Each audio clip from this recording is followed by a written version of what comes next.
The Common University Entrance Test undergraduate exam that was scheduled for the 15th of May, that's today, has now been postponed in the national capital due to unavoidable reasons. The National Testing Agency announced on Tuesday night, just the night before the exam was to be held. The examination will now be conducted in the capital on the 29th of May and revised admit cards will be released for the candidates. The exam body further stated that the examination will proceed as scheduled in all other cities nationwide, including Gurugram, Ghaziabad, Faridabad and Noida, as well as abroad. We have Ishika joining us. Ishika, what are the reasons behind this last-minute change when it comes to the national capital? I mean, it was only on Tuesday night when this change of plan was announced, and now the exam will take place only 2 weeks later.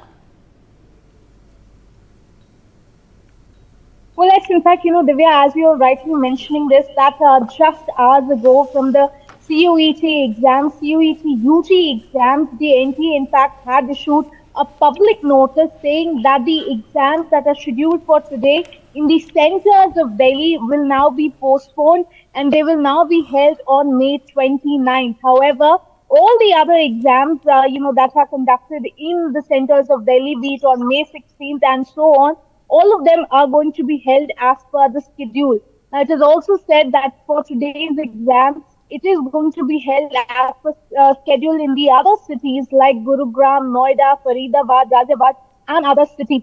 So here now, as per the sources in the NTA, what we are getting to know as to it was because, because of the shortage of manpower when it comes to the invigilator due to the polls. Is that why the NTA chose to postpone this exam?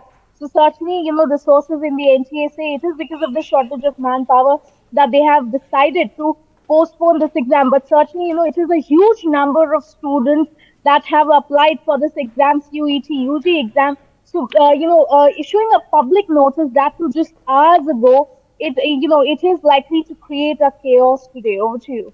Right. Thank you so much, Ishika, for joining us with all those details.